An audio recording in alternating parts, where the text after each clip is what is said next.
Sakhi, the House of Kanchi Weaves, Telangana, Andhra Pradesh.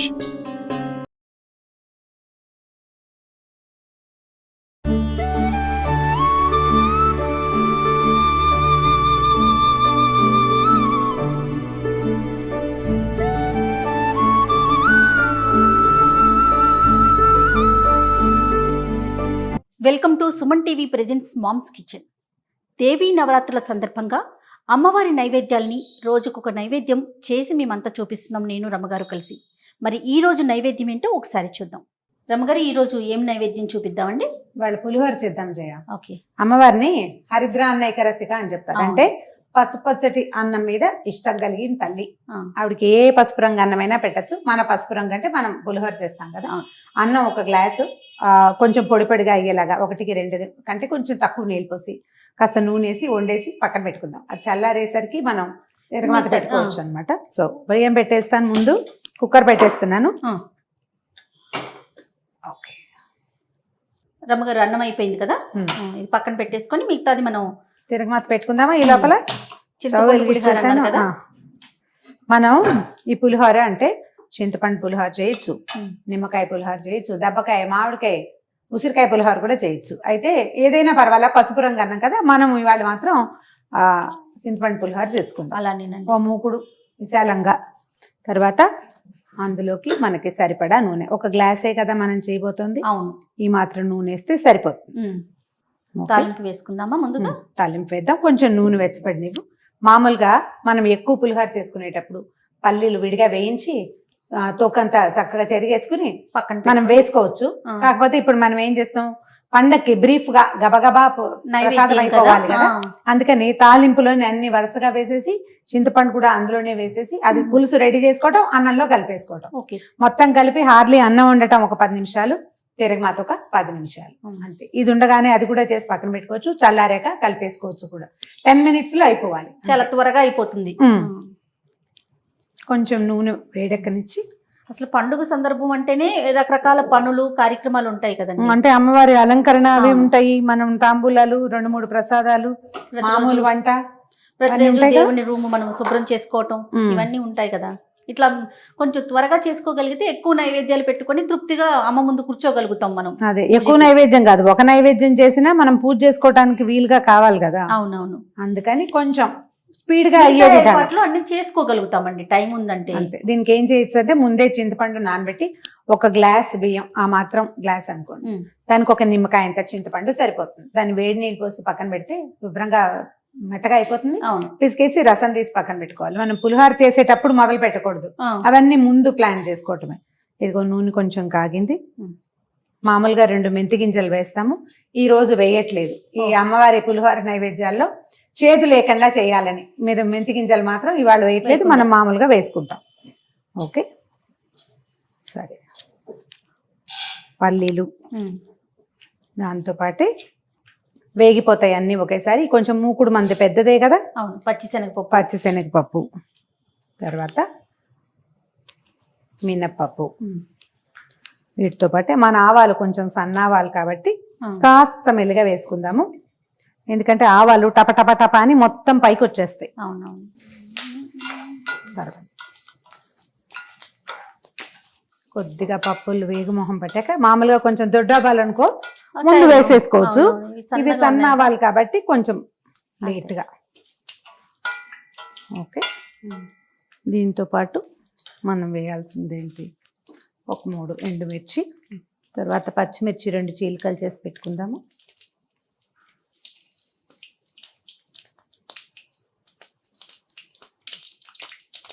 ఇంగువ, తర్వాత కాసిన జీడిపప్పులు సిమ్లో పెట్టుకుంటే సరిపోతుంది. జీడిపప్పులు ముందు వేయచ్చు కదా అని అడగద్దు, ఎందుకంటే జీడిపప్పులు మాడిపోతాయి తొందరగా. అవునవును. Okay, okay. చివరిగా ఎండుమిరపకాయలు నల్లబెడితే ఎక్కువ రుచిగా ఉంటుంది. కరివేపాకు, పచ్చిమిర్చి. ఓకే ఓకే, ఇవి వేగగానే కొద్దిగా పసుపు, ఒక 1/2 స్పూన్ అనుకుందాం. ఓకే,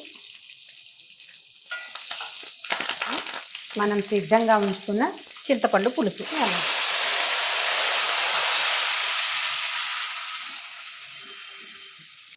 ఓకే, ఇప్పుడు ఈ చింతపండు పులుసు మనం ముందే వేసేసాం కదా, అవును. ఈ పులుసు మగ్గిపోతే ఏమవుతుందంటే ఆయిల్ పైకి వచ్చేస్తుంది. మనం ఆల్రెడీ వేసిన నూనె కనపడుతుంది చూడు. అవునవును. చింతపండు పులుసుని కొంచెం చిక్కగానే తీసి పెట్టేసుకోవాలి. ఒక్కసారి దీన్ని కదుపుదాం. ఇప్పుడు ఇందులో పసుపు వేసాం కదా, అన్నంలో పసుపు వేసినా వేయకపోయినా ఇది సరిపోతుంది. సమంగా కలిసిపోతుంది.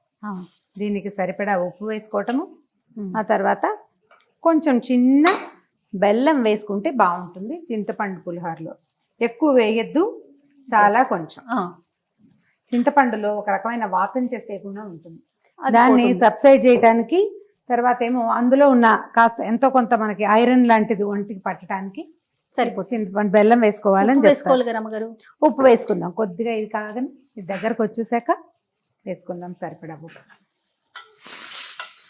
మూకుడు పెద్దది పెట్టుకుంటే ఏంటంటే తొందరగా అయిపోతుంది, 10 నిమిషాలు అంతే. ఒక స్పూన్ ఉప్పు పడుతుంది, ఇంకా కొంచెం వేయచ్చు, కొద్దిగా అంతా పట్టదు, కొంచెం చాలు సరిపోతుంది. ఇవన్నీ కూడా వీటికి కొలతలు ఏమి ఉండవు జయ, అందాజుగా చేయటమే అంతే.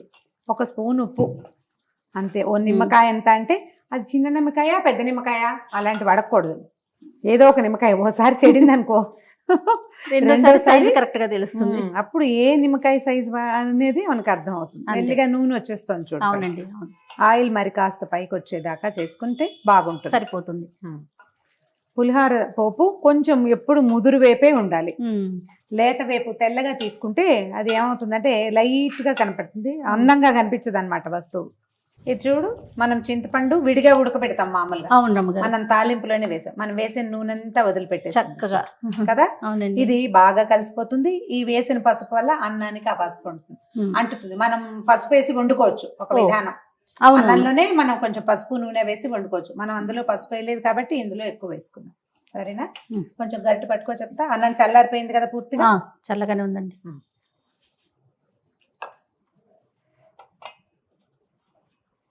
ఒకసారి ఉప్పు అవి చూసుకుని కలుపుకోవచ్చు. ఒకసారి కలిపేసి మొత్తం వేడిగా ఉంది కదా, అది కదలకుండా పట్టుకో.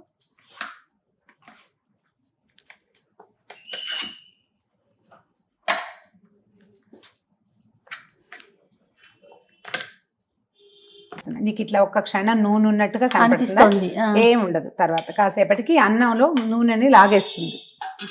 ఇప్పుడు వండిన అన్నమే కదా, మన నూనెని లాగేస్తుంది.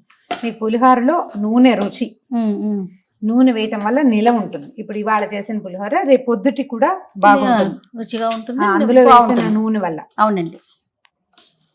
చూడు, ఇందాక అట్లాగా లేదు చూసావా. ఇప్పుడు కాసేపట్లో మొత్తం అరగంట అయ్యేసరికి ఈ మొత్తం నూనెని ఇది లాగేస్తుంది. మామూలుగా ఏం చేస్తారంటే పులిహోర చేతితో కలపాలని ఒక నియమం చేయాలి. చేతితోటి కలుపుకోవాలి.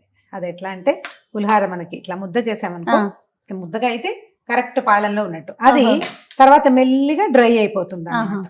ముద్దగానే అవ్వాలి మొదట. అయిపోయింది పులిహోర, రెడీ. మనం వేసిన జీడిపప్పులు, ఈ పప్పులు, పల్లీలు అన్ని చక్కగా కనిపిస్తున్నాయి చూడు. తాలింపు వేసినప్పుడు నీకు ముదురుగా తోచిన పోపు ఇప్పుడు చూడు దీని మీద అందంగా కనిపిస్తుంది. పసుపు కలర్ కూడా కరెక్ట్ గా ఉందండి. తయారైపోయింది జయ పులిహోర.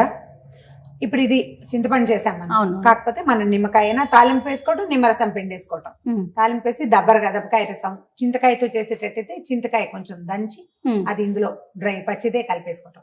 ఉప్పు సరిపోయిందో లేదో చూడం మనం, ఎందుకంటే ఇది నైవేద్యం కాబట్టి. అమ్మవారికి పసుపు పచ్చటి ఆహారం ఇష్టం కాబట్టి తప్పకుండా మొదటి రోజు నుంచి చివరి రోజు దాకా 9 రోజులు కూడా పెట్టచ్చు.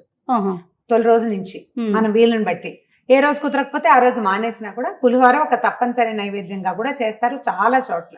ప్రత్యేకంగా 2 రోజులు చెప్తాం కదా, ఆ తప్పనిసరి 2 రోజుల్లో ఖచ్చితంగా చేసుకోవాలి. ప్రతిరోజు మనం అమ్మవారికి నైవేద్యాలు పెట్టుకుంటున్నాం కదా రమ్మగారు, అలానే ఈ రోజు కూడా అమ్మవారి ముందు ఈ నైవేద్యం పెట్టుకుని ఆ తల్లిని చక్కగా చూడమ్మని వేడుకుంటూ ఒక నమస్కారం పెట్టుకుంటే మళ్ళీ రేపటి నైవేద్యం ఏమిటో ఆలోచిద్దాం. ఓకే రమ్మగారు. ఓకే జయ.